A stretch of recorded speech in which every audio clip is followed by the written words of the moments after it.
Welcome to another episode of the Southern in Hospitality, where I want to highlight Black people in the restaurant industry, specifically in the South, their contributions to the industry, what they've learned from it. This is this one is special. This is one of my very close friends. Yes, very close. You're in for a treat. Party, yeah. Gina is.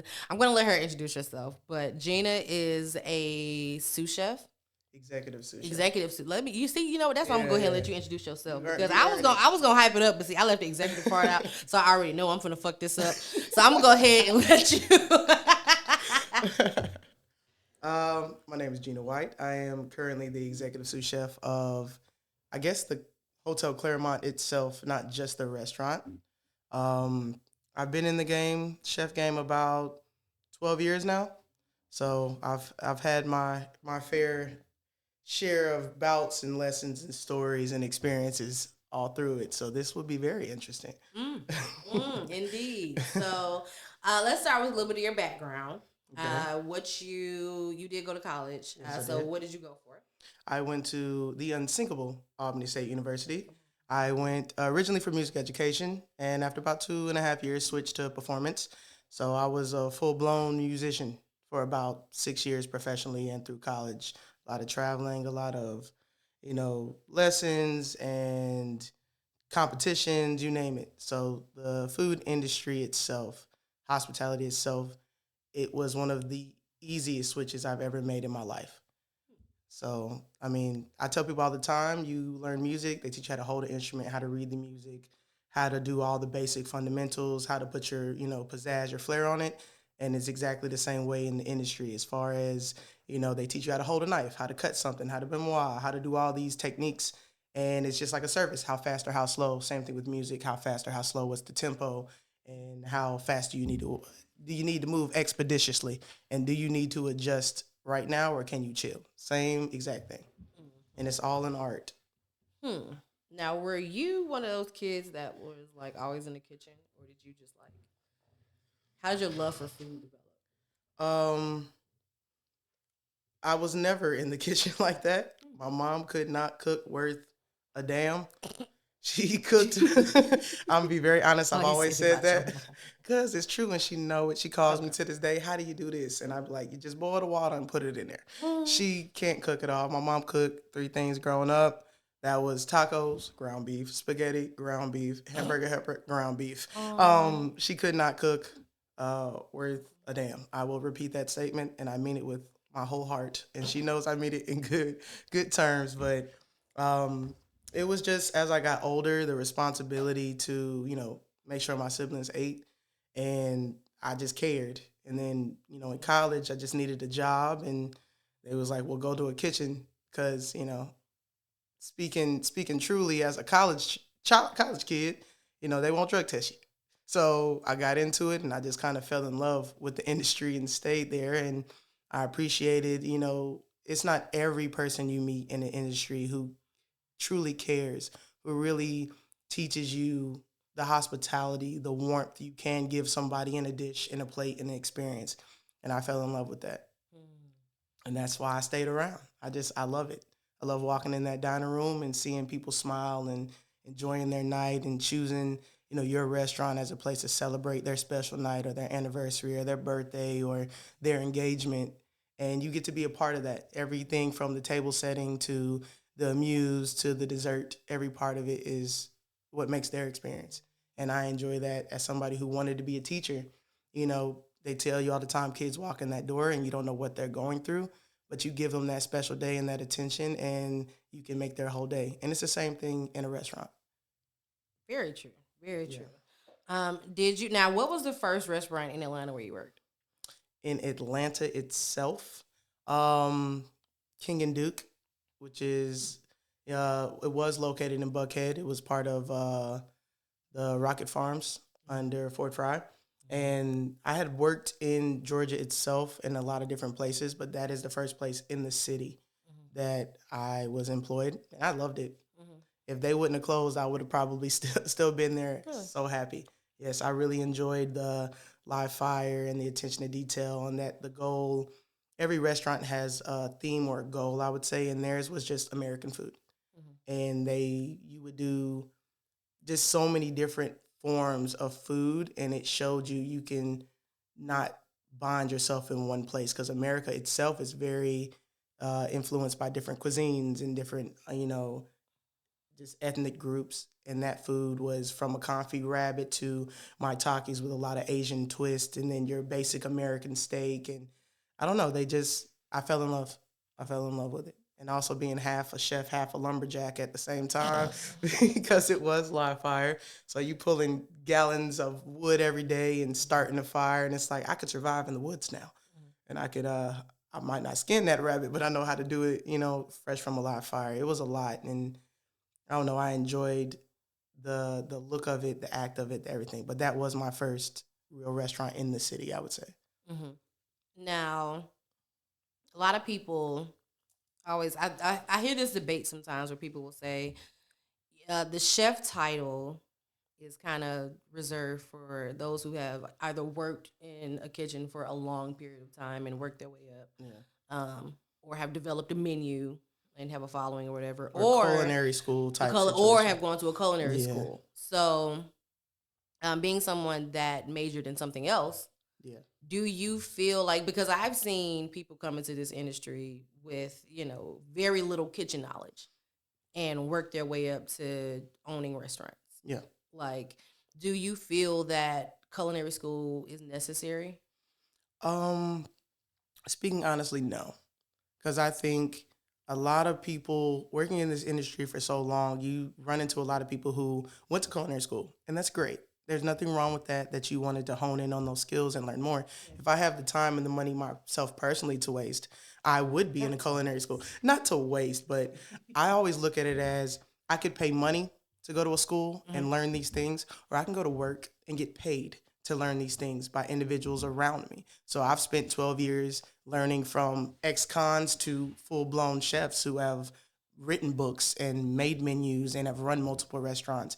And I've got paid every bit of that way to learn and experience from them. Culinary school is a great thing because like they're better at knowing a term than I would. Somebody asked me to do something like what, and then they explain it. I'm like, oh, I know how to do that.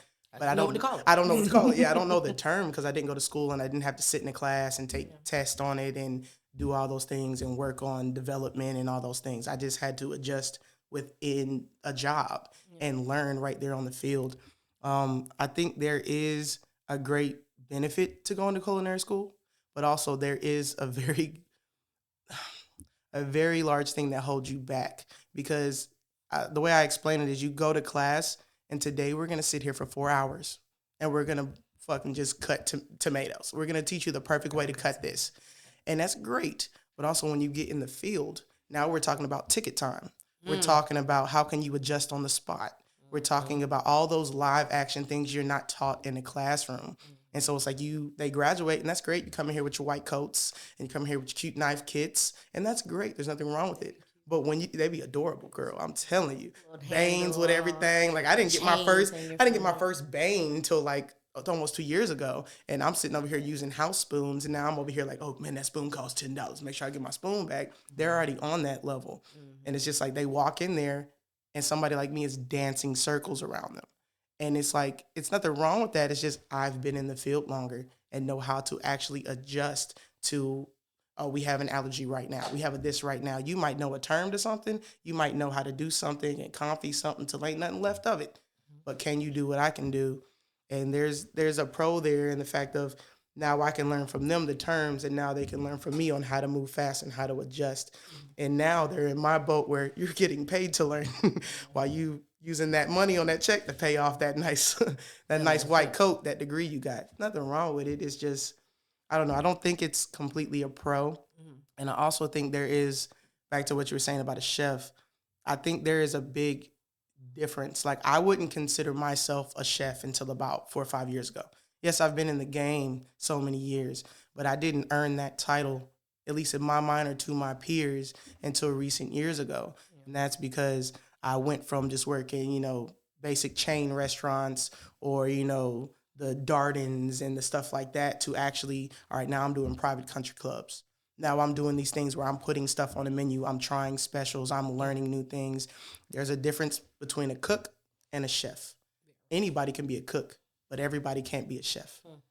And that's where it goes. With or without culinary school, there is a difference there between a cook and a chef. And it's something you earn to be able to look at a bunch of things in a walk-in or even, Chopped. A regular cook couldn't be on Chopped, but a chef could be on Chopped because they can say, I don't like this. I might have tasted that a few years ago and I don't ever want to use it, but I know where it goes. I know how to adjust to it. That's the difference between a chef and a cook is the adjust. A cook is taught how to reproduce something continuously, and a chef is the person who comes up with it and comes up with the setup of your station and the setup of how to do this and the easiest way to make it reproducible. That's it. That's the main difference between a cook and a chef. And it has nothing really to do, to me, in my book, with or without culinary school. It's either something that adds to you or takes away, but it's the person themselves and the passion. A basic home cook can become the best chef you've ever seen through the passion. And that's something you can't teach. I always say, to me, like with my experience in back of house, I would always say, like, what sets a chef apart is just being able to run a kitchen, like what you just explained. Yeah. All that just embodies, can you run a kitchen? Yep. Do you? And it's not even can you do it. We respect you while you do it. Because anybody, I'm telling you, I'm pretty sure every cook on the line has wanted to tell everybody, all the servers, to shut the fuck up. But are they going to? It's going to take a chef to say, everybody shut the fuck up. And then everybody just shut up. Yep. Are you going to be able to get hands to the kitchen quick if you yell for it? Are you going to be able to, do the inventory? Can you pop in any station? Like, I've worked for places where the chef comes in, or the executive chef that they do bring in, it's just like, hey, I'm just going to stand on this expo line and just kind of like, just monitor. raise their hands all day. I just need hands. Oh, we got through service. I'm out by 9:30. Leave before service is even over. Yeah. I remember I was managing in this restaurant and we had one of those executive chefs and he left like before like dinner even like got into, that 7-8 o'clock rush. He left, before it was even over. And my GM had sent like some people home, but we were short. We ended up getting busy. And I'm a floor manager. I'm not a bar manager. I'm not a GM. I'm a floor. I'm talking to people. I'm taking care of the service. Cool. And we look over, and at some point in the night, like, we realized there was no one in the salad station. I don't know how we came to this conclusion of, okay, is stuff coming? Why are none of the salads and desserts coming out? And we all just kind of stopped. And then I was like, Garmo is empty. Who sent? Because when I got there, it was 2 people in that station. Yeah. My GM, who was, he could do the executive decisions. He had said the chef had left, decided to leave, and the GM had sent them home because they're worried about labor. They're worried about labor. Exactly, right? Yeah, that comes into part. So then we're in an Italian restaurant with no Caesar salads and no tiramisu coming out. You talking about people pissed? We were in Colony Square. Oh God. When I tell you, people are hot. So my GM tries to hop in and just make salads and desserts and stuff. And this is also something that I realize that a lot of people don't do. And this is nothing to him. But a lot of times, like in restaurants, people hang out in stations. Servers are always hanging out in the kitchen or in their little areas. Everyone's always hanging out places talking.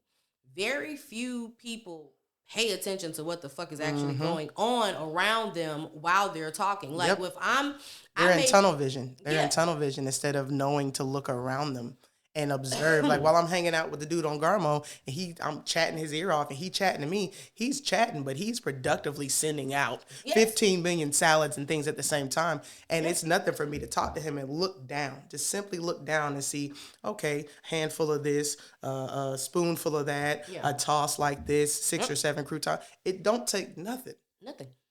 But a lot of people in that tunnel vision. And in this situation, I was like, all this talking we do. My GM, like I said, and he's a great. He was my manager at an old job. He brought me in there to mess. He's a great guy, but he hopped his behind in that station and it was like a deer with his in the headlights.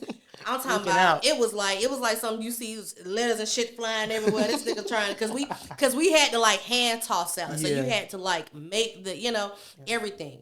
And he was just all over the fucking place. I was like, this nigga, and I was like, move, I'll do it.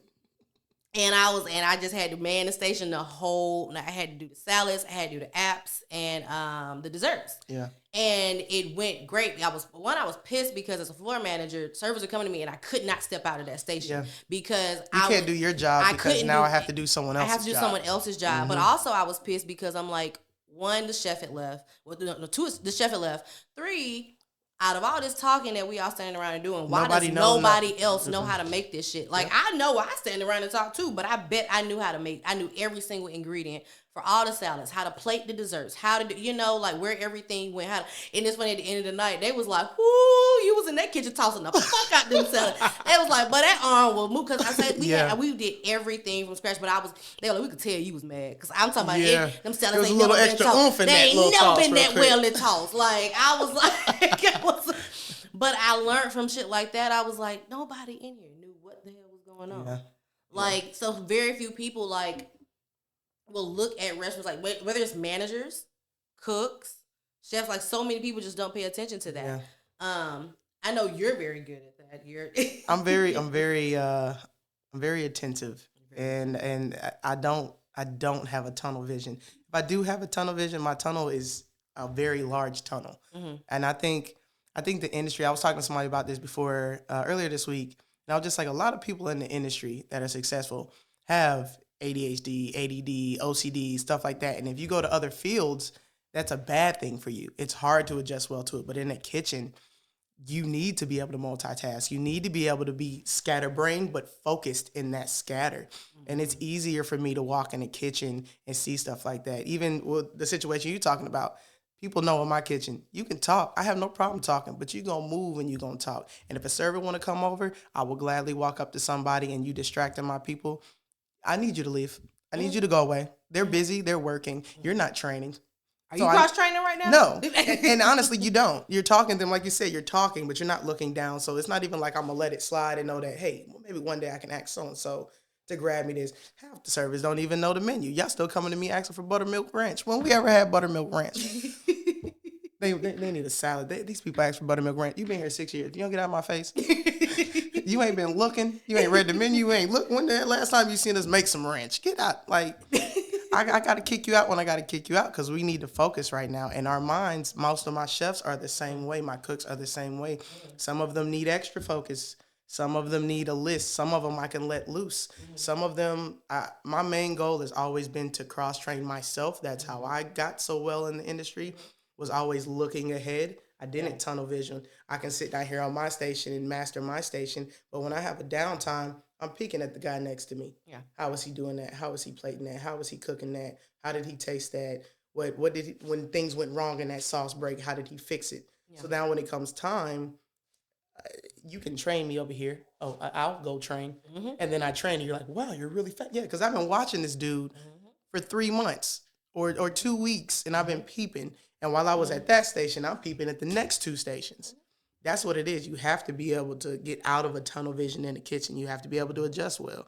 You can't just be a chef who wants to come in and say, oh, well, my name's on the menu, and I'm going to make this menu and train these people. But, I want to be gone by 7:30. Then a situation like that happens. Guess what? Now all these diners sat here, and they had a horrible experience. And because you wanted to go home, guess whose name's going to be on that review?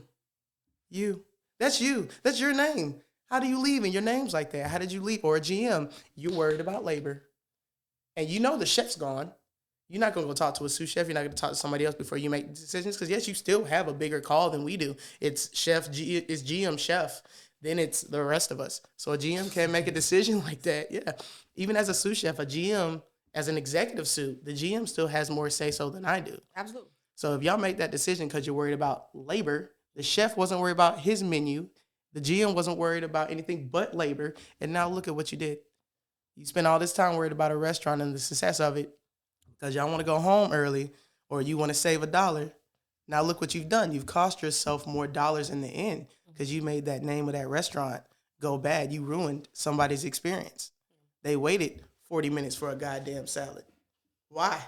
And then when they did get that salad, because at one point somebody looked like a motherfucker though. Exactly, because at some point somebody looked up and said, "Damn, who making salads?" I thought they went to the bathroom. You mean to tell me nobody over there? Who the hell was supposed to be paying attention? Like it's like the chef who's at home right now. Nigga left an hour He done ago. took it. It's like He done took off his $200 chef jackets and left it in the office and went home. He didn't even say bye. He went out the side door. Oh, like, shit. I hate when they do that. It's like, at least the chefs I know, they be like, all right, bye, thank you, have a good day, have a good day, gone. Try to say bye to who he need to say bye to. Try to say bye to 2 people in that building. Because he and delegated the dip things he on didn't want to do. everybody He said, else. I'm leaving at 7:30. It looked fine to me. All right, I need you to do this, and that. You do this, da-da-da-da. Then people ran off to do what they had to do, and now everybody like, where the fuck the salad's at? See? It's that simple. Now, see, we see those. I know you have seen, and I've seen it too, but it happens a lot in kitchens, especially like your more elevated kitchens. You know, the more, I don't want to say fine dining, but you know, I guess the more extravagant the menu or the more diverse the menu, the more people you need in the kitchen, the more people you need in charge, and things like that. And being black and being a woman in a kitchen, I don't know if people realize how hard that is to kind of get respect just being black in this industry, and then you add being a female to it, and it's just like, oh, so you mean everybody hates me for no absolute reason, and nobody's gonna listen just to me I'm about breathing. shit I got to say. Okay, but if all this falls apart, y'all gonna come look at me. Like, what do we do now? Yeah. So I know you, I don't like the term number 2, but you actually you love this term because you're like, I like being number 2. Just listen to me, give me what I need. Yes. Like, so how does that feel? And number 2, for those who don't know, is executive sous chef or a sous chef. Yeah. So how do you feel about that, and how do you master that term? Well, being in this industry, like you're saying, being black is one thing, but I'm very honest about things. You know me personally, so you know I'm very straightforward. I don't care. Like, honesty is key. So I always tell people, not only am I black, not only am I a female, but I'm gay, so I'm a lesbian, and I'm mask presenting. So it's like there's always some beef there of like why to not do something. I can be in charge of things, and yes, I am. You know, I stand strong and I do what I do. I'm security, but also I'm still a woman. So when I start getting on to people for stuff, then I'm that angry black female at the same time. So it gets there. And so it's like, it took me a long time, and I'm still coming into that now of finding my way to be a leader without buying into those stereotypes, being aware of them and how I need to maneuver, but not buying into them. Because I used to buy into them myself. Oh, I got to be quiet because the minute I say something, I'm the angry black lady. Yeah. And it's like, it held me back so long in the industry because then I would snap. Yeah. And now I am the angry black lady because I am angry and I'm black and I'm pissed. Being all of these, all of them, and above, yeah.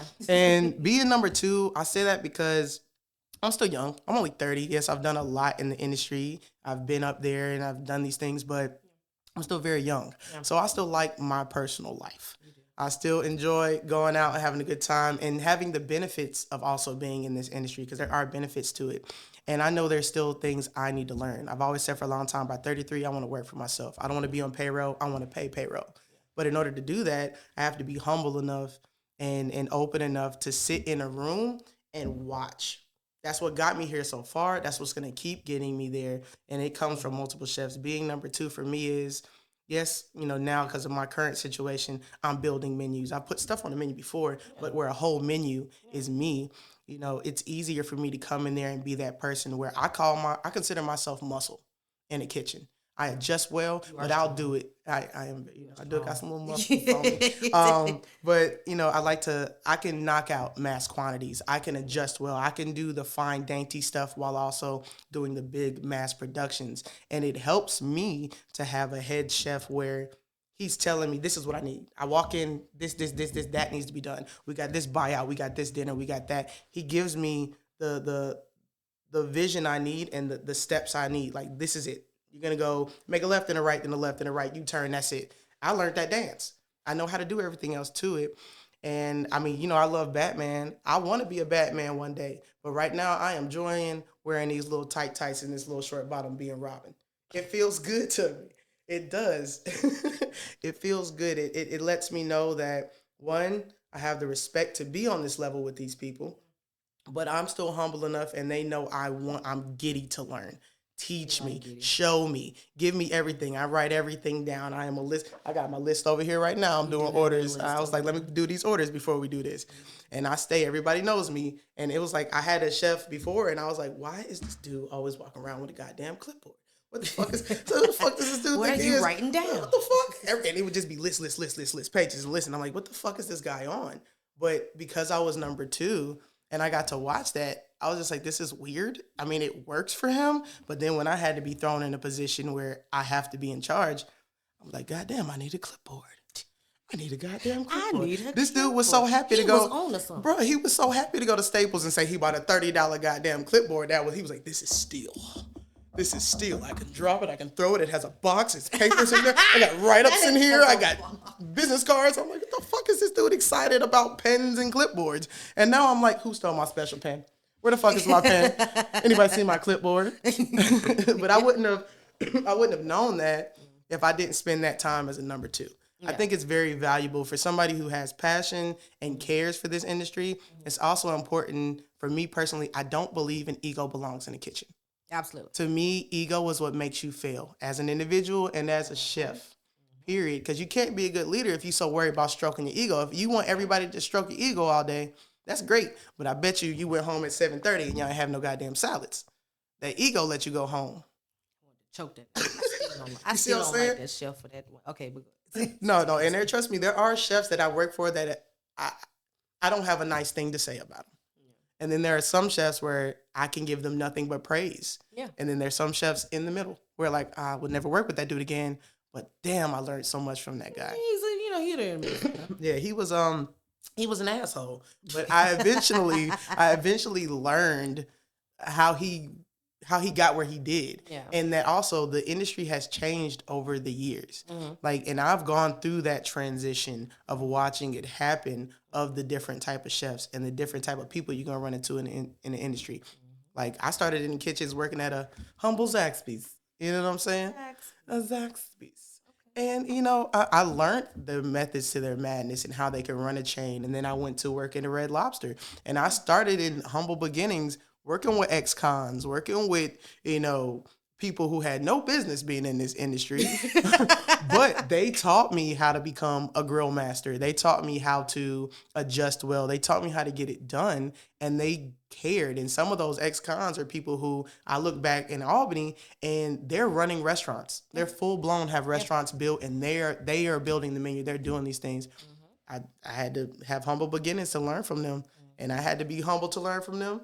And look, they took their humbleness and now they're head and I'm head, and all we do is, oh, yo, I see what you posting. I see what you're doing. You just got to be humble enough to do it. Ego will make you fail every time in any industry, any part of your life, but especially in a kitchen. Mm-hmm. And that's even as a chef, being humble enough to ask a server, well, what do you think of this dish? Do I really give a damn? No. And I'm saying, do I really care? But I need your feedback is welcome. It is, because it's needed because you are serving side. it. Yeah, you're on the other side. And you have to serve it. So you have to give an honest feedback of, all right, what do you think of this dish? What's your favorite? Yeah. Or what complaints have we got before on other dishes where now you see it there again, and it's important. And I've had a lot of servers now that I'm stepping in and I'm putting new stuff on the menu. When I go to lineups and I bring stuff, I'll explain everything. I tell them allergies. I break it down and the best way to sell it, the best way to do this. And I'll say, okay, y'all eat. I'll be back. And when I come back, well, what did you think? What did you think of the plating? What did you think of the taste? Well, I don't like this. I don't like that. Well, I don't think that's going to be perceived well. That thing matters, but also that's something very humbling for a chef where most chefs don't give a damn. This is on the menu. Sell my shit. And that's it. They don't care. Their ego is, I don't care if the people don't like it. I like it. I've made this salad for 5 years and it sells. It's also been 5 years and they're tired. And salads are seasonal. Exactly. And we need to adjust. Why are we doing that right now? That don't make no sense. And that comes with a humbleness. And I think that's what you need in this industry. Even for a server, the server needs to be humble as well. The GM needs to be humble as well. I always say this to people in the kitchen. Everybody wants to win a Super Bowl, but don't nobody want to come to practice. Don't nobody want to do the reps, but everybody want to ring. Everybody wants to say, I got that ring. Oh, we got that Michelin star. Or look at that review. But did you put in the work? Were you really a part of that team to do it? And it's probably because you was too busy being in your own. Well, I made my money tonight. Yeah, you did. But the cooks in the back doing all the hard work, they sit over here asking you for $20. Yeah. because they broke, because they doing all the work. I always say, like, servers look at the menu sometime as a vending machine. Well, Go this, press a button. yeah, this person said they wanted this, that, and that. Okay, cool. A6, this, that, and they expect it to come out. You don't understand there's an art to it. Just like on the other end, there is an art to being a great salesman. A person who, you love a server who can upsell. You love a server who can personally connect with the table. And not everybody can do that. You have to be able to accept it on both ends and be humble to both ends, because there's a lot of servers I have not liked in the past. But boy, if I had to pick a server for a private party, I'd pick them every time. Them assholes be the best Boy, servers sometimes. you You know be what like, I'm saying? oh, you get on my last nerve. But as soon you as they are walk out such that door, you're such showtime. a perfectionist. Yes. To where it's like, just don't talk to me. That's like, because you know, Stay as a away, server, man. it's like Stay front away. of house. It's like, even like, well, no matter what position front of house, like, you're just like, oh, I can't stand them. But they're so necessary. And like, when people would ask me things about, like, they go to a job interview, they're like, well, how do you handle stress on the job? And then, you know, what if a coworker comes to you and they don't like you, or you have an issue with some? My answer is, I don't care. Is that important to Like, service? what does that exactly? Like, I feel like, you know, when you're on that floor, it's like everything out the window. Yeah. And that's how I was Showtime. trained. It's It's like, showtime. whatever you have going on, you leave it at the door. Yep. Like, it does not matter. Like, you can be out there, like, and I was lucky enough though to work with a management staff very early on in my career that taught me certain values. Like, they actually cared about things that happened to us. You know, like, I remember I was working at Barcelona when my mom passed, and I didn't take off. Like, I just stayed working, because to me, I was like, I just need to Stay busy. I gotta stay busy. Yeah. But I also was able to work with people who understood that, and they would catch little moments of, she's not her best self right now. Go step out back, or, you know, like the servers would step in, and, you know, management would step. It's one of those things where you don't get that everywhere. Yeah. A lot of times, even with chefs and even back of house, it's like you take they don't look at the people that work around them as being human as well. Yeah. It's like, we all need each other in this building. We're all falling short in some way, shape, or form. Yeah. We're all Like, humans. Yeah, like, if my kitchen, if I'm serving a table and my we have a hour ticket time on like some basic shit. Yeah. Like, on like some topless stuff. It's like, no, you shouldn't take more than 15 to 20 minutes. But if it's communicated to the service staff that, hey, we had a cook had to take a call, or something happened, or they had to step off, or we had to go thaw meat out, or we ran out of this and we got to go prep this. But if that's communicated, it makes it so much easier. You know, and like you said, vice versa. Whereas it's like, all right, hey, don't just come back here yelling at me. And I'm not going to yell at you. I think a lot of times kitchens miss that respect for each other. Yeah. Like, you do have some kitchens where it really is a family. It should be. It should always be. I always tell people that me and my staff, or me and my teammates, because yes, I'm over them, but to me, I can get a lot of things done, yes. Yeah. And I could run it by myself. Yeah. Would it be as great for the guests? No, because that's a hell of a long ticket time. Yeah. But I couldn't do a lot of these things without my team. And I spend more time with them than I do with my family, with my loved ones, with my friends, with myself. Yeah. So I might as well invest in them and get to know them, because we're going to sit there. We're going to joke. We're going to talk. We're going to cry.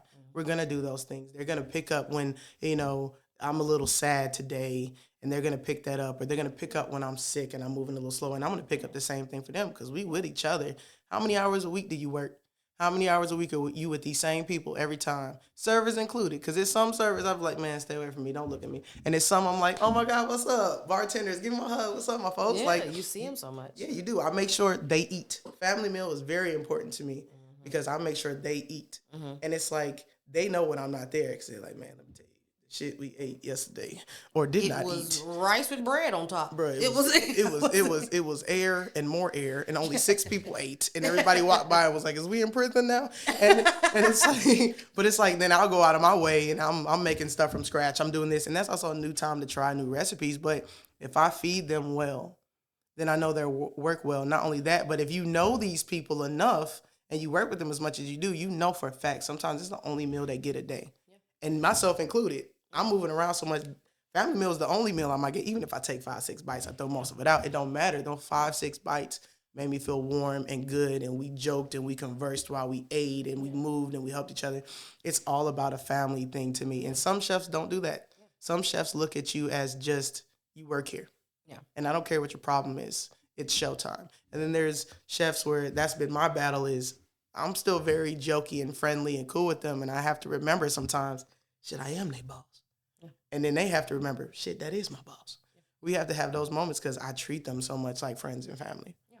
And that's just, it's different in every restaurant. It's different with every GM you have, or every chef you have, or every AGM, or every bar manager. It's different for everybody. It's very lucky when you get in a situation where they care for you and they'll help. They'll get a GoFundMe page, or they'll put some money together to help you when you lose somebody, or you know what I'm saying, you know what, you need the day off. Yeah. We notice you've been tired. Your shift's covered. Go home. Yeah.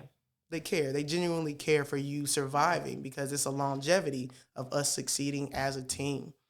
Like it's a beautiful thing when it happens. Does it happen all the time? In 12 years, I can tell you, hell no. Sometimes you work and you're like, damn, I don't want to go to work. That nigga here again. Yeah. You know what I'm saying? But you got to work with him and you get through it, but it's not as enjoyable. And the success don't taste as sweet That's very true. because you had to do it with somebody you goddamn hate. And it was just not a loving environment. It's like I couldn't even build this up. This was just hate from the start. Now, okay, since it is about black people, so talk about black restaurants. So,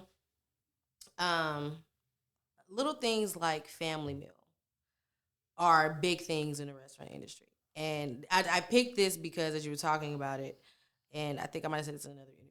Or no, I don't think I have. But I've never worked with a black restaurant, or for one that offered family meal. I've worked in quite a few places, and a lot of them don't mostly offer them. They'll offer you, you get discounts. You get a discount. You get a discount. Yeah. You can feed yourself, but then there's certain hours that you can eat, or certain places you can eat. Yeah. And it's just like it's what. And then there's some places where I've worked family meal. I've worked some places where they're like, okay, well, whenever you decide to eat lunch, you make whatever you want on the menu. Just don't make no carne and no this and no that, like no steak, no crazy stuff. But you can, the country club. He would freely let us. I can go. We had a buffet. I can make a whole pizza. Baby, I have, after working at Pete My Drum Club, like that was the first where it was like, man, like we had like our own separate employee dining area. Like they had our own, they had somebody designated specifically for staff meals. We had a break room. We had a buffet. We had a break room, which was also dry storage. It was a table in there. It was a table in there. You might have to take a shift because you want to sit down. It's only 3-4 chairs, but you figure it out. But you can go freely make what you want on the menu. Like, I could make a whole pizza, and then that's how I got a pizza on the menu at that place. Was me and another dude was just like, yo, let's make a pizza. Well, let's make it a competition. And you can eat it. As long as you want to make it, you can eat it. You just had to stay within the guidelines of, like, no steak, no shrimp, no certain things. Yeah. But you could do that. And then there's some places where, like, King and Duke was the first place I worked where family meal was a very normal thing, and they made it for us. And it could be a chef who did it, or it could be you were scheduled in as a normal cook to come in and do it. Yeah.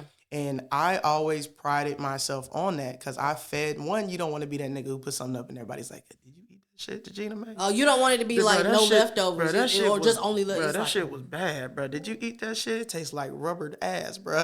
And then there's sometimes you don't want anybody yell out, "Who made family meal today? This shit sucks." Yeah. Or there's some, I had this one dude where this nigga was just known every time. I'm like, bro, if I come in one more time and it's a goddamn soup or a stew, it is too hot for that shit. Like, I want to eat something enjoyable. I made it a point where, they was like, look, you get a bunch, we got fries in the house. Don't use the fries because we hand cut them. But we got some frozen chicken tenders back there. We got this, we got that. Okay, well, fuck it. I got a little bit of pasta. All right, I'm going to do a chicken parmesan. A lot of people might be like, why did you do that? Because number one, I need to eat. It's the only meal I get today, okay? So I'm going to make it real good. But also, like, I want to feed my people. Yeah. And I want them to enjoy it. And I don't want them to talk shit about me. Like, even now at work, I'm making pastas out the ass. I'm doing Phillies. I got people begging me, are you doing Phillies today? You walk in, I'm making special cheese sauces and marinating the meat and doing all types of stuff. But it gives me pride as a chef that extends to do that for my family, who is my team. And also to adjust well to what they want to eat. Like, not everybody want to eat goddamn squash and quinoa. I don't want no damn quinoa. See, like, I remember I want no fucking quinoa. We had a, like, how the family meal, like, how I know it's supposed to, we had they took $1 out of everyone's tips every day. Yeah. When I was working in Barcelona, they took $1 out of everyone's tips for a family meal each day. So that was the family, and no one ever complained about it unless it was some bullshit. Yeah. Unless it was one of them days where they was like, we sick of y'all service, y'all getting on our fucking nerves. Y'all keep asking us shit, complaining about family meal. We just finna make y'all rice and some chicken with no salt Yeah. on it. Like first, and that's when we complain. So first, we paying $1 a day for this. You better not fuck with us. Like this is, but they also, I respected it because one of the biggest things, because we were all like in our early 20s, so of course we were making money, losing it, whatever. Yeah. The rule was you didn't have to even be working that day to get family You meal. can come up and just You can literally just be off. So it was like our pre-shoes were just like everybody on the off day, like just coming up. It was like a real, like we looked forward to it. Like we sit in the back and like after people eat family meal and get up and leave. Like, but it was one of those things. We had options. We knew who was gonna make the best ones. We had like this Persian chef who was the meanest motherfucker in the world. And I said his name was Happy, rest in peace, Happy. We talked about him last time. But he took such pride in like Sunday brunch specifically because he said that's how he was raised. His grandmother, would make sure we had. So, I mean, we would come in on Sunday, that 12, 14-hour brunch on Sunday. You come in early. He would just have like the entire line, fruits. Like he just would go above and beyond. He was an asshole. And he used to cuss us, he used to get on us. But it was things like that where it was like, we feel appreciated. We know we finna work our ass off. But we feel appreciated. We gonna take that. We had a manager who on like New Year's Eve and shit, he would walk around with boxes of Red Bull. Are you good? Yep. You grab one out of there. Go ahead, stay awake. And my special crack is Mountain Dew. I don't drink sodas outside of work. I can't drink energy drinks. And I don't like coffee one bit. So when I know I am stressed or I know somebody, and this is at multiple jobs, if somebody walks in and they like, look, we got you this. Sometimes they come in with a 12-pack. Sometimes they come in with just a bottle, but they know, man, I'm just like, bro, you took care of me. Thank you. I needed that. And I think those are the things that make it special. Like family meal especially, like even at King and Duke, we had our regular lineups, but family meal needed to be done at a certain time. And if we had the time, it was always great while we're sitting down doing our lineup ourselves, where we're sitting at the table eating together. It's a meal, and it feels good, especially when you're the chef who made that meal and you watching everybody clean that plate and we joking and having a good time. It's that festive, just sitting at a dining room table. It's like Thanksgiving every day. Being with your loved ones, making those jokes, enjoying a good meal. And I think because I told you my mama couldn't cook worth shit, I didn't really. She know I love her, but I didn't experience that. My parents were young when they had me, so food to them was just, I gotta feed them. Them niggas gotta eat. Something needs stomach. Yeah, so here's some ramen noodles, here's some hamburger helper, some bullshit that took me 2 seconds to make, or here's some McDonald's or something. We didn't sit at the table. We didn't have those moments. So as I got older and I became in this industry and I seen that, I got to see that I was a part, even though I'm in the back of the kitchen, I was a part of that festive moment at the table. And then when I got into other restaurants where we do family meal, and now I get to provide that for me and my teammates. Yes, they work for me, but my teammates, my family, like we get to sit there and do it together. Like that's important. That's why I take so much pride in family meal, and I'll take suggestions. Like, hey, what y'all want tomorrow? What y'all want to do? Y'all know I'm cooking, right? What you feeling? And it makes me feel good that to me in my mind, like, Shug, pastry chef, she always be like, them damn kids. She called everybody who, like, there are kids in a sense. And it's like, shit, I got to feed my babies and they was happy and we sat down and we talked shit. How was your day? What did you do? Are you ready for tonight? But I feel like that's how restaurants go. Like we are looked at like it doesn't matter how old your staff is. Yeah. We're all a bunch of kids. Like I remember I worked at a restaurant like my closest like restaurant family like in my early 20s. I remember this one guy said one time he was like, you know what? We're all just a bunch of kids that didn't get enough love. That's all that is. And we realized that. Yeah. We were like, we aren't all just a bunch of kids that didn't get enough. A bunch of grown children. And, the restaurant industry, and that's why I said, like, it becomes a family. And, like, if you're someone that's kind of like, you're like, okay, where do I kind of fit?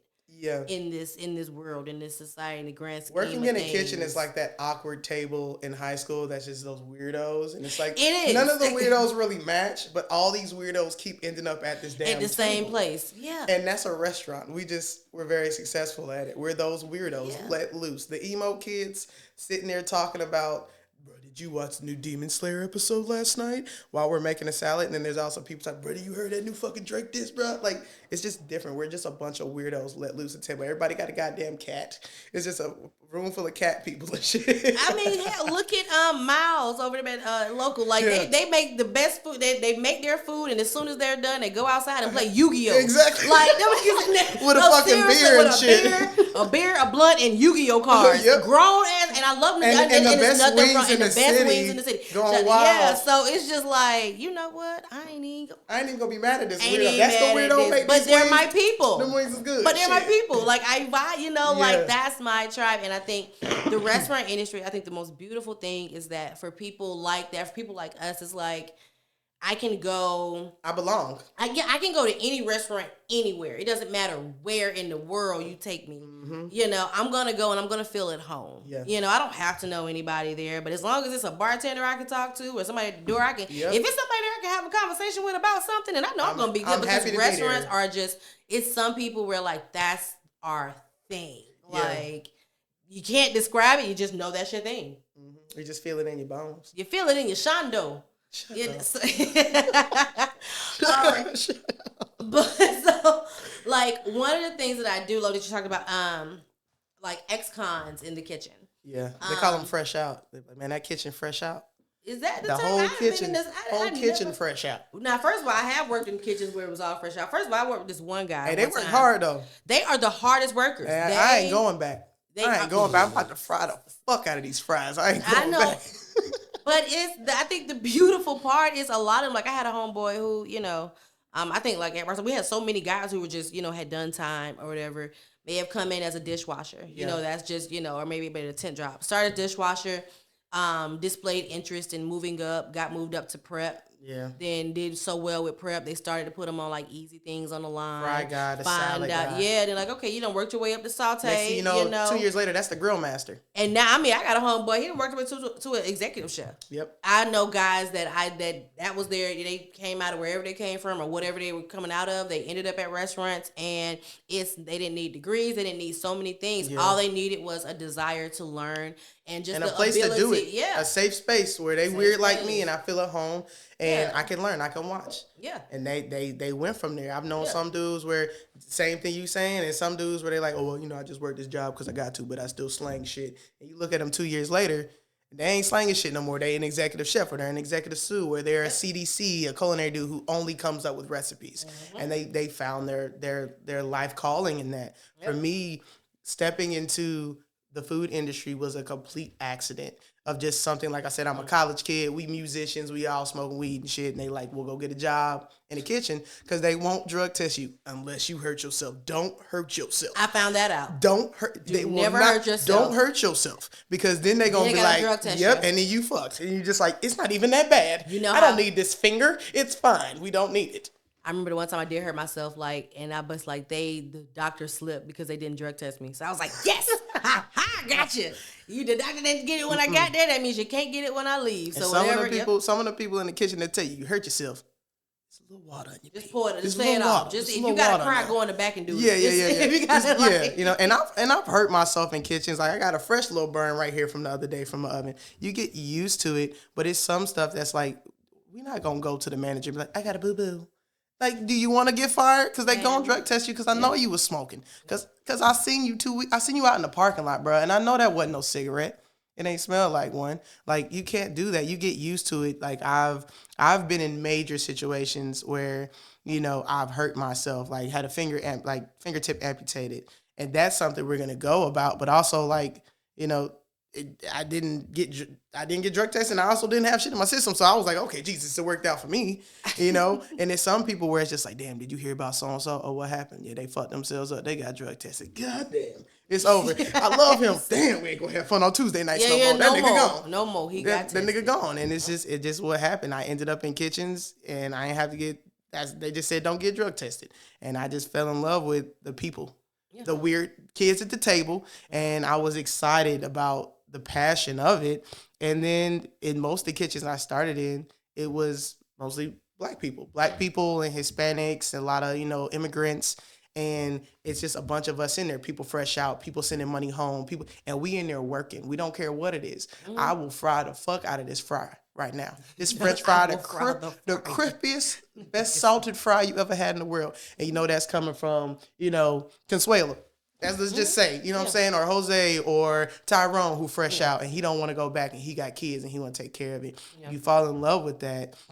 And it just so happens to be like when you work in this industry, leading back to the whole point of it, being black in the industry, I would tie being black in the industry just as much as being just not white in the industry, Hispanics or other cultures. I would say that we're not all 100% the same, but we are put in that minority. Yeah. And we bond together and we work harder. It's one of those things where you see the work ethic is completely different. Yeah. The speed, the investment is completely different. Those are the people who will work sick, who will never call out, who will be there all the time. But then you got Jason or Chad. And Chad's like, I only work Tuesdays, but this Tuesday, I have a pickleball tournament and I won't be able to make it. You know what I'm saying? Like, it's different. That's so specific. I like to paint a picture. That's from an experience. Somebody called out on your ass because they had a pickleball tournament. And that's some Atlanta shit. I've heard some weird shit from people. I'm going to play pickleball up in... I got a lacrosse tournament up in Duluth. So I can't work any of this weekend. Nigga, you the old, like, what you mean? You only work 2 days out the week. Well, I can't. And everybody's going to be like, okay, but we're going to have to write you up for that. And I don't understand why. I'm going to go speak it to HR. And well, you'll be getting it. And then you get that email. Well, this motherfucker really did it. He really went to this pickleball. You really went and told on me. You bitch. Exactly. I said, yeah, it's just like that. Like, it's different in the industry. And I'll always say again, I'm honest. When things happen in the work industry like that, I've had friends over the years who like, damn, did you hear so-and-so? I'm like, yeah, that's crazy. They be like, don't worry though, they white, they gonna bounce back. You're like, what the fuck?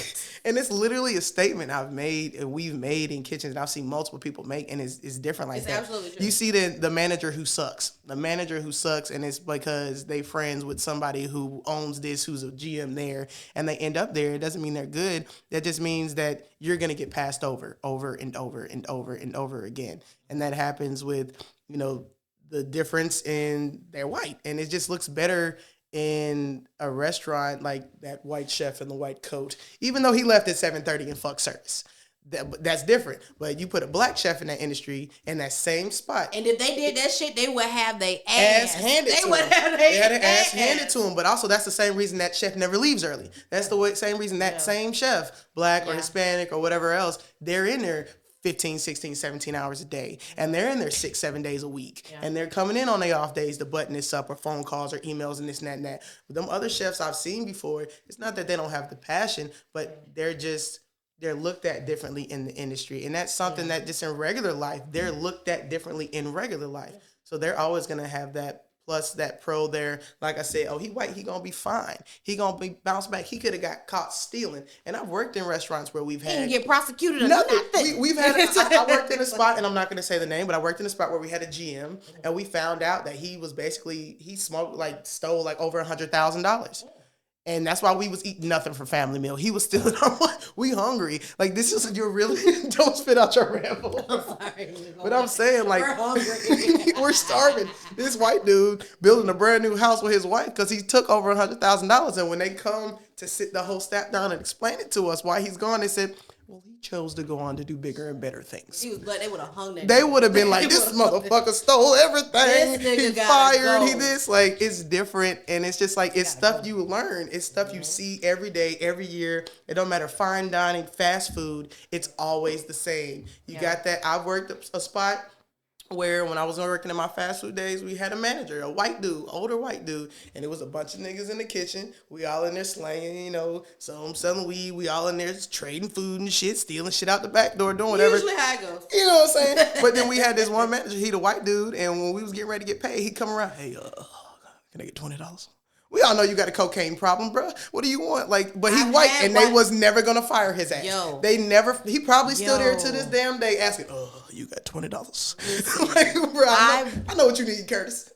I worked at this one restaurant, I ain't gonna say the name, but I worked at this spot, and I worked with this manager twice. He's my manager at another restaurant, and he was my manager at this place. it was like a whole like racist situation. Like Yeah. it just some shit happened. Long story short, he was just like, if y'all think I'm racist, like he was just totally explaining himself. He was like, if y'all think I'm racist, then fuck it. Y'all just gonna have to think that. I'm trying to explain myself like so, but I already knew what his issue was. Yeah. Like, oh boy had some problems. So it was like, all right, I already know him. But it was such a big thing because you had black people that worked with the company who were like willing to quit. Like it was such a it was like lit. Like it was like 3 niggas that went to Morehouse that worked with us at like food or like bussers or whatever. Them niggas wasn't having none of that shit. They was ready to beat his ass. I was like, so the company had to do something about it. They said we had to have first thing they did. I said one, if he like too much grace was shown, he was not fired. For what happened. And that makes your staff feel some type of way. And they did. And a lot of people, you feel disrespected, like we're not important enough. They did 2 things. One, we had to take these inclusion classes as a company. And I spoke up. You mean some kumbaya ass waste of time classes? I said, why do the black people have to participate in the inclusion class when we're the people that include everybody? Yeah. When you ever worked in a restaurant and the black people don't make everybody feel loved and included, we're the ones that have to be accepting of everybody. Why do we have to sit in a room with people who work with us that don't look like us and explain to them how the fuck to treat us? Yeah. That does not make any sense. Especially when we're in an industry where our job is hospitality and kindness. So you have to give that to the same. And now that makes you feel some type of way, because if you treating me like this in the back of the house, is that the reason why Table 43, a family full of black people, is feeling some type of way? And also they're looking at all these white staff of, should I complain? Should I say it's been about 30 minutes since I've got this attention? That it ties over all the time. You shouldn't have to question the people that you work for, that they're going to treat you correctly and not racist. In the same way, if they want money off these people at the tables, you want to aim and give them a great experience. Why can't I get a great experience as your teammate? They made him listen. Let me tell you what else they made him do. This is because the owner of the restaurant group was like used to be a lawyer, so I feel like he tried to play that shit legally as best he could. He made this white guy. He made him write a letter. He made this write a letter, and read it. 4-page. He made him write a letter and go up to each black person and have a sit down with them and read the letter out loud. I said, I know you like fucking lying. No, apologize. But no, the letter. Listen. The letter was saying shit like, I do understand what it feels like to be under. I have struggled with the drug addiction before, and it's first of all, we already knew you was on. We knew what you was on. We knew you was a crackhead. We knew that. But like the fact that he was like, I have too had my own struggle. Like this was the letter, and the funny part was like and you got a buster from Morehouse talking about some nigga. I ain't never did drugs. I'm in college trying to get a degree, busting the table, and he's coming to me. I also have struggled with being poor and black. He's like, nigga, no, you haven't with your white ass, bro. You a crackhead because you got money and you white. Look at me for it. And it was even funnier because I remember when I sat down with him. Like, he was asking, he was like, so, hey, did you hear about the situation that happened? And I just went ahead because everybody else had told me about the conversation. So everybody else was like, no, I don't know anything about it. Explain everything that happened to me. And I felt so bad for him. By the time he got to me, I was like, I know, bro. Word of mouth, bro. He ain't got to tell me. I know, bro. I was there that night. I know. Like, he ain't got to wait. And he read the letter. I was like, I know this some bullshit. But what's even worse... Please tell me it was like a paragraph. Tell me what. There was a page. Oh, goddamn. He wrote a whole page. I know he was walking around with a bottle of water talking about something. Excuse me 1 second. I know your mouth is dry. Read this long ass letter to 62 people on the staff. Bro, so I'm in the class. So one of the questions they asked in the inclusion class was, if you were, and this was like a company, because they had like 2 or 3 restaurants in Atlanta. It's and it's one of the most popular restaurants. They're still here. I believe That's why I won't say their name because it's always some crazy shit. And it was like people from both restaurants had to be there, so it was a really mixed crowd. Yeah. And so one of the questions was, if you've ever been discriminated against, when you've gone out for a dining experience, raise your hand. Of course, all the black people was like, hell yeah, niggas. They was like, no. He was like, oh, okay, all right. Question 1 down. And they was like, all right. So now, if you had a choice. Would you rather serve a table full of 4 black women, or would you rather serve a table of 4 white men? And explain your reason why. I was like, First of all, is HR sitting in this? Everybody meeting? was in there, nigga. Because The what whole fuck? team. Because HR should have been like, HR, red flag, the board, red the flag. people, Everyone's all the fired. You're all employees, fired. Everybody was, and I'm sitting up here flabbergasted, like this is some bullshit. Mouth open, just like, did they the just fact that I had to ask go me up there, that? we were on it. We was off. It was an off day. We was. Oh, shit. They, So I'm we had wasting to my do this personal shit time. on personal time. That's the worst. That pissed you off even more. And the questions was, and I was like, well, I don't care who I was serving. They were fucking paying me. I don't give a damn. They was like, and you know, it's like trying to, because you had some, like a couple black people was like, I guess I served a black woman. But like the white guys were like, I mean, I feel comfortable serving the white side because it's people that look like me. I'm like, what the fuck is the point of this? Like, but they We're just putting little red dots over people like racist, you're racist, you're racist. Thanks for this meeting. I know he's racist. But now. I learned from places like that, like this, especially in Atlanta, like it's a lot of racism. Yeah. It is a lot of racism. It is a lot of Southern hospitality at play, which is why I don't believe in Southern hospitality, because like I always say, it's rooted in fear and intimidation. Yeah. And a lot of restaurants in Atlanta, even some of the black owned ones, they still operate off that Southern hospitality, fear and intimidation bullshit. Of, hey, this is the best job you can get. You either work in this bitch or I'm going to replace you tomorrow. Yep. Well, the issue then becomes, oh, it's no good people to find. No, you probably had someone that was decent and willing to work with you, but you didn't invest in them. You treated them like shit. You thought everybody was replaceable.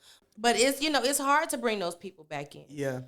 So they get that bad taste in their mouth and they're just like, I don't feel good there. I don't feel safe there. Especially if it happens at one job and then you still try, you get another job and you realize like in this industry, you really can't get away from it. The best you can do is just know your part. Like I told you, I know I'm black. I wake up black every day.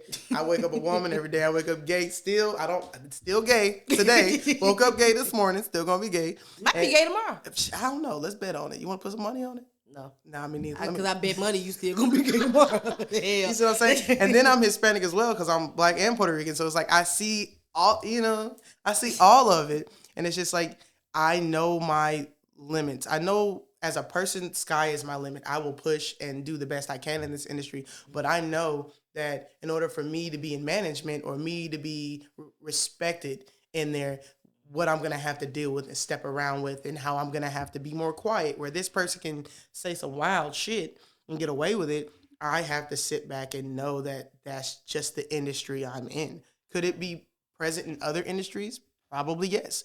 I don't know because I ain't messing with those industries. I just know in my experience here that it's all tied in this industry. It's tied to Southern hospitality. It's tied to those same things. Like you a house nigga, you a field nigga, you in the house, you gonna get it just as bad. It's just in different ways and you have to hold your head down and just hold that tray or serve that food or make that meal and do that. It doesn't go away. It just depends on how smart you are to navigate. And sometimes I've been in situations where you'll look at other people and be like, damn, that nigga sold out. That nigga sold out. They didn't really sell out. They just paid attention to the game. They're not a Carlton ass nigga. They really still chilling, doing what they always do. But when they walk in that door, they're presentable the way that they want them presentable. They know how to walk around it and get around it. And it's not always easy for a lot of people in management. That's why there's not as many Black managers you'll see present in restaurants you work in. And the ones you do see, you fuck with them, but then I've worked with managers before where like they're Black and they're cool and I love them, but I see them when they take off that manager hat and put on that regular hat or vice versa, switch them on and off. Yeah. And they do it by, they still got to cover their ass. Yeah. Because the things they had to do to get here. Yeah. And it's just like, I don't, because I'm not in management. And then you get to management and you're like, God damn. I hate it here. Now I know why. I hate it here. I never wanted to be in management. I always just wanted to be a cook. I was always like, I'm gonna go to work, and I would always work more than one job. So I'm like, they piss me off. Y'all know I got another job. I ain't fuck with That's y'all. how the industry goes. Yeah, you never keep all your eggs in one basket. Yeah. But then it gets to the point where, yes, you're skilled and you're amazing. They can depend on you and they'll call you in and they'll pay you decent money. But you want more. And in order to get more, you have to step into management. That's the only way you're gonna get them benefits and get that more money, that higher pay, base salary. That's the only way you're going to get it. But then it comes with a lot more to it. You have to eat so much more because now you're stepping more into the corporate side of it. And it's just like, bruh, I just miss the days I could just cook and just do the family meal and feel the teamwork and not have to sit there and worry about requested days off and labor. And I know they got kids, but I got to cut their hours and I got to, it comes with it. I never wanted to be in management, but I wanted to stay in this industry, and I had to adjust well to the fact of I know they're probably racist. I know they don't give a damn about me. Yeah. They just care about what can be done, and I know that they're gonna look at me with a deeper eye because they know I'm black. They're gonna be looking for any money cost now. Let's look at them. Yeah. Let's look at labor's messed up. Do they really know what the they're fall doing? person. Yeah, you really are, and that's what it comes with. You can't focus on the passionate things as much because you're so worried about fitting that bill because you're the black manager, or you the black person in the kitchen, and it comes like that, male or female. I think it's harder for females, Absolutely. definitely, because to a white man or a black man, you're still a woman. There's still that gender role there as well. So you're fitting into, not only am I black, but now I'm a woman, and I have to not be the angry black woman or fit that bill. I'm not saying it's not bad for black men in this industry, or they get just they do, but you're still a man. Yeah, you're still a man. You still get some form of respect that's higher than a woman. Yeah, and that's just never going to change. That's just, honestly, I don't see that changing in the next 10, 20, 30, 40, 50 years. I don't. I think it's a great idea to think of kumbaya and equality, but in certain industries, it's just not going to happen anytime soon. It's going to take a long time and a very long sit down and conversation like that weak-ass meeting to ask those questions and be like, maybe we just don't hire that racist dude because that was a racist-ass answer. That's how you fix the industry. You have to wean them out. Yeah. But it's hard. It's hard when you're in an industry like ours with a turnover rate that's outstanding. Oh. And that comes from not just a restaurant, but, a restaurant in a hotel, the restaurant, a food truck, or any small fast food or fine dining situation. A mom and pops is just always gonna fucking be like that. Yeah. There's nothing you can do about it because, the black people, we're just as racist in our own ways because we lock into those things. Yeah. And so it's just like, sometimes the black manager the one give you the hardest damn time. I can't. When I got into management, I did like 12, 13 years of just like front of house, back of house. But when I think I was coming back from Mississippi, and I was like, you know what? I was coming back to Atlanta. I said, I want to get into management. Word I got around, my old GM had reached out. He was like, hey, I got this management opening in Collinsburg. I think you'd be great for it. Yeah. And because I was like, I want to do hospitality consulting because I had already just realized as a black woman what I want to do. I would love to, like, once I got into management, I realized that I do like management. Yeah. I'm one of the few, like, it's hard to have a taste for it because, like, you have to, like, love organized chaos in a sense. Like, I love, like, even when I was like a server, a bartender, or whatever I was, I always tried to wear multiple hats. So it was like, I love being able to kind of help everyone a little bit of everywhere. It's like, I love if the bar falls down, I can hop over here. If this falls down, I can do it. But it does get to a point where I had to learn that you don't get as much respect in this industry if you work your way up. Sometimes, like for me, like not going to school for this industry and work, all the respect that I have, I had to earn it. Yeah, like going every bit of it, every single ounce of it. Like I had to work every position, I had to move up, and I had to learn from like all my managers and everything. So by the time I got into management, I was like, all right, how do I not be a bitch? Yeah. Like, how do I not be that asshole? How do I not be that asshole that I would not stand? I get you on that one because I always tell people I aim to be assertive, not aggressive. Yeah. And that's the thing. Hey, like, walk up to somebody, hey, when you finish this task, when you're done with this, do you mind doing this? And that's being nice because really I can be like, hey, when you're done with that, I need you to do this. Yeah. That's aggressive. That's weird. That comes off as the asshole. But the fact that I made it it's not an option. But I worded it that way. I spoke to you that way. I still look to my staff, yes, ma'am, yes, sir. Whether they're older or younger than me, there's that built-in respect. It's ways you have to find to be a manager to speak to people. Where some people, I'm going to have to be aggressive with this motherfucker because I don't know what's wrong with him, but his brain don't work. I done told him 16 times. And you try to find your patience on that one without snapping. Then there's some people you can just genuinely talk to like adults, but it's hard as a manager to find your managing style. Yep. It's like being a parent. What's your parenting style? Yep. Are you the one who, Tommy, we're going to go do timeout. We're going to talk about what's wrong with you. Or are you going to be like, I'm going to beat your ass. Like, just go get a switch right now. Told you 2 times. I'm going to tell you a third. I'm going to beat that ass next time. Like, next time's a write-up, okay? I'm not doing this with you. Technically, should have wrote you up this time. The first time. So I'm letting you know right now. We're not doing it again, okay? You see? You were 5 minutes late, But see, like when and like I realize like it's even if you love like management, like the sad part is you are just not going to make your worth in this industry. Yeah. There has never been a position that I worked where I feel, I've made great money doing it in Yeah. certain times and in certain places. But there's never really been a time where I felt like I'm making what I'm worth right now. I'm Yeah. making what I bring to the table, and it's like, you know what? Hey, it may be mixed reviews on me. I'm a Yeah. bag of nuts. I'm a mixed review, but Not a bag of it's nuts. like so. Brittany was like, she's like, you know, you be on the shit. Shit, no. We've all had the So, moments. People look at me and they're like, Gina is on that shit. it's like, This motherfucker on a rampage today. but sometimes you have to like. I remember that I had to walk into. I remember like because I was so nervous about that being like my first management position. I was like, I didn't want to step on anyone's toes. Yeah. I don't want to cross any. It's Yeah. like and You're still coming figuring into out your place in management and your exactly, style, and it's a yeah, lot sometimes. and It doesn't always come to you easily. Sometimes it takes one or two jobs. Sometimes it takes a few months. yeah, Sometimes it takes you years. Sometimes you never get it, and some of those managers just give up. I They did. just give. That was me. You I just gave give the up and you fuck up. leave, and it's nothing wrong. I walked out. I walked into my gym. I He had said, already "That put is in- I. Tis on a me. busy That night. was me." It was a busy night. He He's like, "I'm done." I had already talked to him about putting in my 2 weeks, and it was like an issue with the table. And I was like, you know what? I was gonna wait to finish the 2 weeks, but here go my little key card. Mhm. I'm gonna just leave right there. Yeah. Everybody was like, bitch, it's the middle of the shift.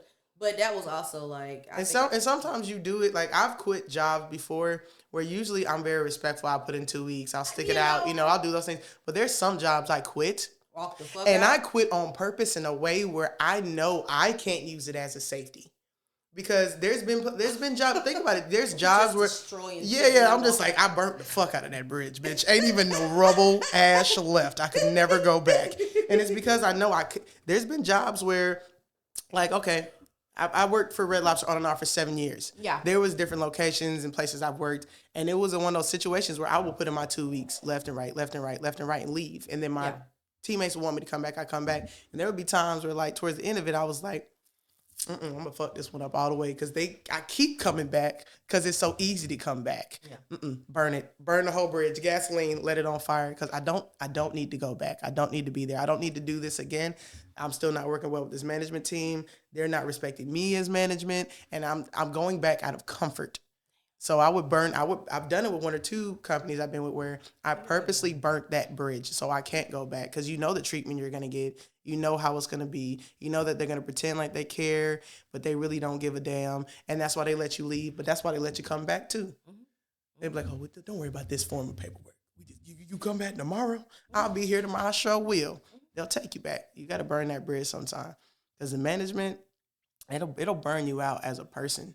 And I say it's not that people don't want to manage, and it's just like I said, it's the whole worth thing, and then also just like realizing what you want your role to be in a restaurant. Yeah. Like for me, once I got to that point where I was like, I'm too damn old. Not to say I'm too damn old to do it because age is just nothing but a number. But for me, it's like I'm not gonna be a server again. I'm not gonna be a bartender again. Yeah. I don't really want to get into management. I was like, consulting would be best.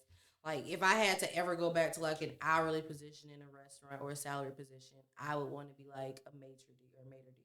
Yeah.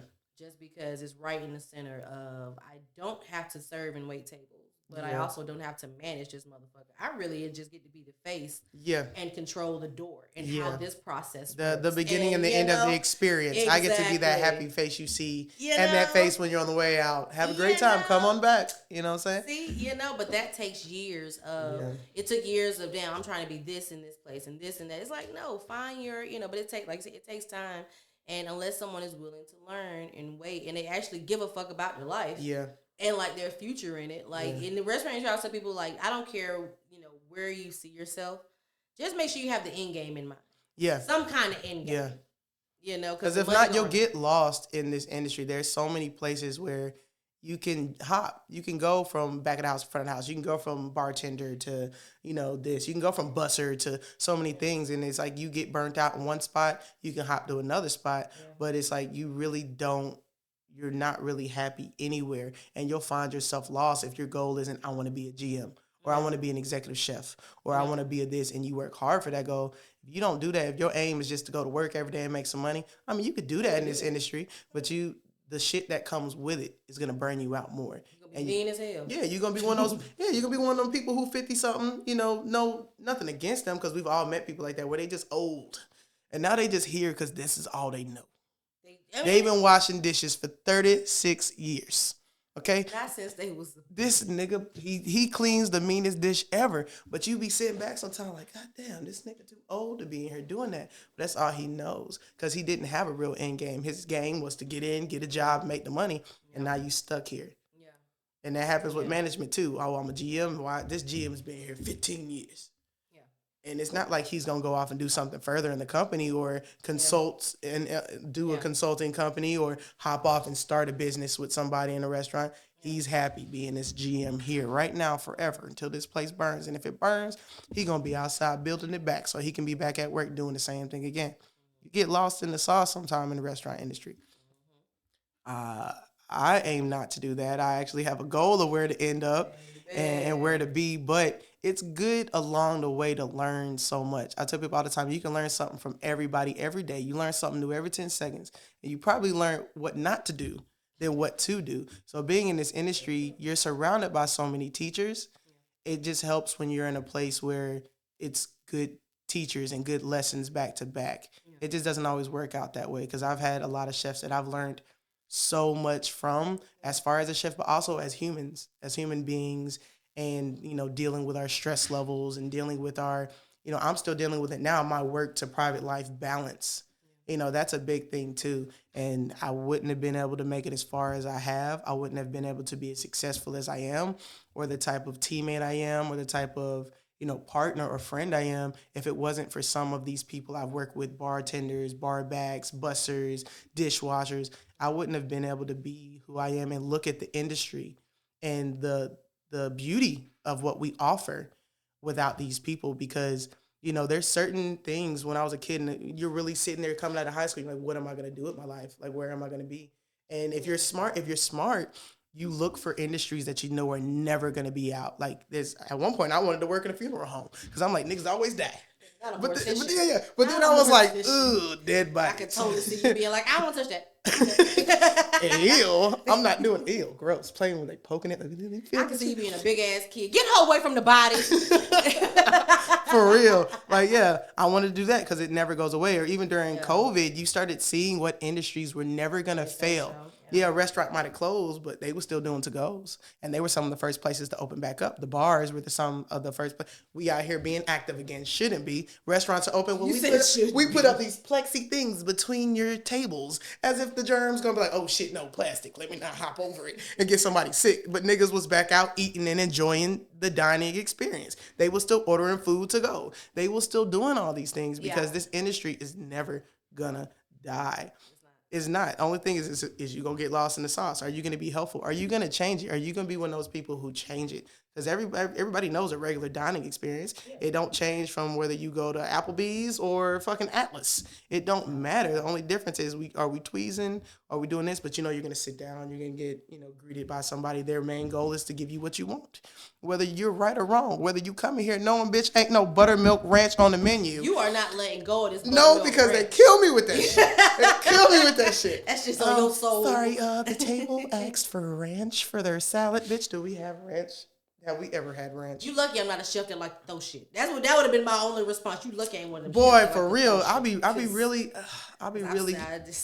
wanting them to realize that. Cause I know some that'll toss a frying pan with shit in it. I've had chefs chuck shit. Toss that bitch at your ass. You be like, nigga, that's hot. You be like, well, think smart next time, bitch. It's like get out the kitchen while you're at it. Like you're used to it. It's so aggressive. You'll see chefs throw shit. You'll see chefs punch shit. I'm more of a punch things chef myself. I ain't gonna hurt nobody, but I have been known to roughly touch a walk-in door once or twice.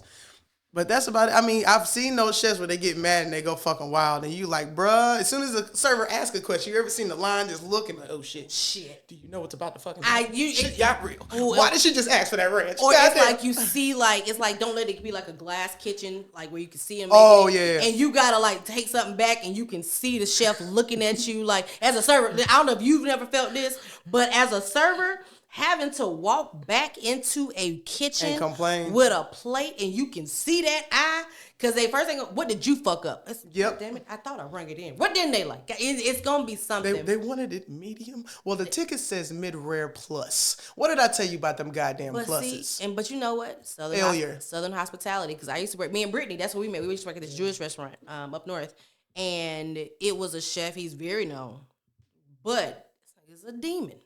Like he's a fucking demon child. Yeah. There was nothing positive that I learned from this man, except for how to not be, to like he would come, like he would walk into the restaurant, like they'd be like, yeah, don't talk to him today, just don't make eye contact. I was like, fuck him. He is 5'4". He kissed my ass. I'm not scared of that man. And that little man complex, but it wasn't even that. It was like this little Jewish guy but he demanded every ounce. I was like, Shawty, I will punch you. Who the fuck is you talking to? Like he just was so. But people would come to the restaurant to get a show. Yeah. They were like, they were like, oh, it's like Hell's Kitchen. Show. But people that's how I know people fucked up in the head. Because people will literally go to a restaurant because they heard the chef was a fucking psychopath. Yeah. Look at Gordon fucking Ramsay. Yeah. And Hell's Kitchen, people are like, oh my God, I think they're doing bad over there. I can't. It has been 30 minutes since I ordered my scallops. Shit. They're like, he's going to flip his shit. He's about to curse everyone out. And we're as a staff like, PTSD, bitch, stop clapping. Bitch, stop clapping. Don't encourage this. Like, yeah. He is about to make us cry. Yeah. And PTSD and stuff like that is very real in a kitchen because it's entertaining to the people watching it, but the people who live through it every day, it's terrorizing. It's terrorizing to wake up in the morning and know you got to go in that kitchen. That nigga gonna be crazy again today. This nigga about to be wild again today. And it's those things where a lot of people in the industry I've talked to, like you realize your stories are a lot more alike of like, oh fuck man, I couldn't sleep last night. Why? I was thinking about the list of shit I gotta do tomorrow. I was nigga be up at 6 a.m. It's like I gotta be up in 3 hours. Yeah, like or literally the ticket machine, you hear that shit in your sleep. I swear to God, bro, I've had dreams where it's like a nightmare where I'm working through a busy service that never ends. It never ends. And pretty much I'll wake up in the morning to go to work and I feel like I've worked all night. Like my legs feel like restless, like I'm lit. And it's because in my mind, I've thought so much about the service I have to put on that I've dreamt about it and everything that could go wrong. And it's everything going wrong. The bar fucked up. Tickets is just ching, spewing out. It's rapping on the floor. This nigga called out. Where's the salad guy? You know what I'm saying? Shit just going crazy. You wake up in the morning. Now you got to go to work. And you got to deal with this little 5'4" demon throwing shit at you. Saying this is wrong, sir. This is exactly the recipe. Asking you how slow you are. Asking you if you got a mental. Are you a little mentally ill? Fucking like what's going idiot on? Sandwich, Gordon Ramsay shit. Like you know, I forgot to ring in a side of horseradish. Why are you cussing? Why are you telling my mama? Why you say my mama ain't shit? Like it's like who the fuck burnt you, dumb motherfuckers? I was like, why is he going so mad hard at us? Like, and a lot of people think that that's a way to push people to succeed. No. But it's not. It makes niggas not want to work with you. I just saw that one of the restaurants that he works with in like How Mill was closing. It's like a breakfast spot that's been there for years. I was like, good God, thank you. Somebody gonna be able to sleep tonight. Thank you. And not be terrified for tomorrow morning. Gosh, I know it's some happy people right now.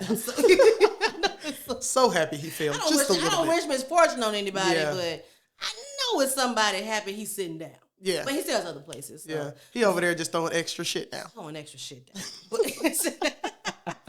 right, so for anyone who is kind of taking your path, I'll say like, of course it's focused on one thing and kind of I don't want to say got thrown into the fire of the hospitality industry, but someone who, like I said, may be taking the path that you're taking. What advice? I feel like you already given like a hella gems. Oh shucks.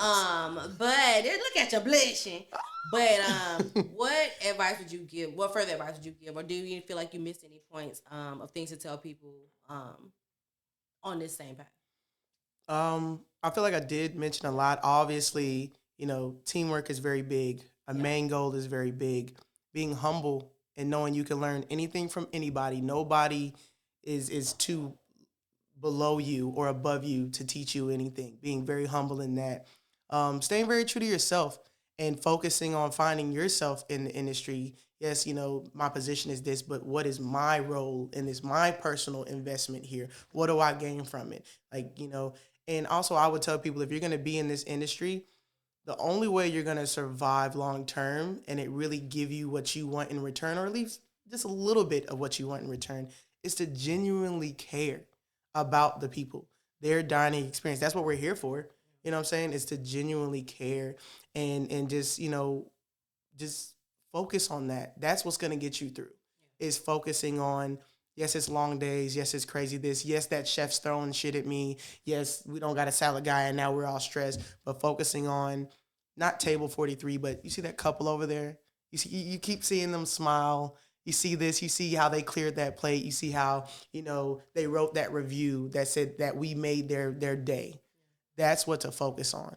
And I would say that's the biggest thing, advice I could give is just stay humble, focus, know you can learn from anybody, and genuinely care for what you're giving because that's what's gonna make you feel better at the end of the night. Broke eating the ramen noodles was knowing that you Made an experience. you know what I'm saying? You gave someone an experience. You were a part of that. You sent out that special plate that said happy anniversary and you made them feel good. Or, you celebrated that birthday or you took care of that allergy for somebody or you got that little kid and fuck your baby, but yeah, I'll cut their food. No, it is this stuff. We do be feeling like we be in the back like, man, fuck that kids, baby. but we gonna take care of them. Then we put silverware at the goddamn table. But we feed the babies. We feel more like I was saying about family meal. You feel a part of that. Like, just remember that whether you're a server or a busser, somebody just filling up a water or clearing a plate or walking a plate, or you made that plate and they sent that plate out. Envision your part of it is you being a part at that table. There's a chair, an invisible chair, and you're everybody who did every lick of anything from folding a napkin to coming up with a recipe. You're sitting at that table with them. You're a part of that experience. And that's what's gonna get you through it is holding on to that little gem of I was there. I basically I worked my ass off today. I didn't eat shit, but technically I sat at 70 different tables tonight and had dinner with somebody or with a group of people, and I experienced that with them. You don't have to physically see it, but everything you do, you were physically there with them, and you made it. Hold on to that, and that's what I could tell you. Hold on to it, and that's what's gonna get you through, and that's what's gonna make you more successful, and it's gonna be the passion you have. If you don't have passion for this game, get out right now, because the money's cool, but the money come and go. It's the passion that's gonna keep you there, keep you going, keep you making the connections with the teammates. I worked with them 15 years ago, but we spend every Christmas together. Those are the things. That's it. Oh, I'm a sentimental baby. You are such a sentimental child. Yeah. Look, my favorite personal bodyguard. Yeah, and your what is it? Your Cooler roller. Yeah. Cooler keeper. Cooler keeper. Boy, I couldn't keep it enough though. We kept losing them. I don't know where that thing is now. I lost so many of them doggone colors. But so, if people would like to get in touch with you, where can they find you? Mostly Instagram. You can catch me at Chef G White. I'm very simple. That's my name, Gina White. Chef G White on Instagram. You can catch me there. That's the best place, I would say. I try to play on my phone enough to catch notifications. I might be bad at it, but I ain't gonna give you no email because you never hear from me on the email. But catch me on Instagram at Chef G White. You can see all my plates. You can see reviews left. All I've been talking about hospitality and how I invest from meals I've cooked for my family and my loved ones. It's all there. So you can reach out to me there. I am down for private things. Please say involving food. Oh, involving food. I'm sorry. I didn't even think. Like, get your mind out the gutter over there. Also, if you would like to experience some of my food and my vision of an experience, you can catch me at Tiny Lou's inside the Hotel Clermont, where I'm actively the head chef at the moment interim. So come by, taste the food, experience, the passion and the love I put into those plates. It's a public place. You're all welcome. Yeah, it's a it says hotel, but It is, yeah. you ain't gotta sleep there. You ain't got to sleep there. You can just come in the restaurant. By all means, you can sit at the bar, and we have great bar staff, of course. Just come by. You can ask for me, meet me. I'm very excited and willing at any time to come out and meet any diners. So I will come out. I have people all the time. Hey, chef, they want to meet you. I'll come out. I'll talk to you. I'll joke with you. I ask you about your experience, and if I can, put a little razzle dazzle, give you this smile, and make a connection with you to make your experience better. Well, thank you so much for coming and interviewing with me. I feel like you definitely have a certain level of expertise, and it's very much necessary. So I appreciate everything that you bring to the table. Of course. And I know Thank you for having me. oh, I was like, you want a podcast? I was like, what you want to ask me? yeah, that's pretty much everyone's Yeah. response. Everybody was What do you want to ask me? I'm over everybody's here like- still doing it. I'm still in the game. I ain't even figured everything out. But yeah. It was like, you want to talk to me? Yeah. Especially Janine. Yeah, like who am I? It was, no, not Janine. It wasn't. It was somebody else that I asked, but it was like, what are we gonna talk about? I was like, cool, we got this. So, but yeah. So thank you all for tuning in. Whoever tuned in, and see you next episode. Let's wrap this one up. You can leave it that one if you want to. He's so silly.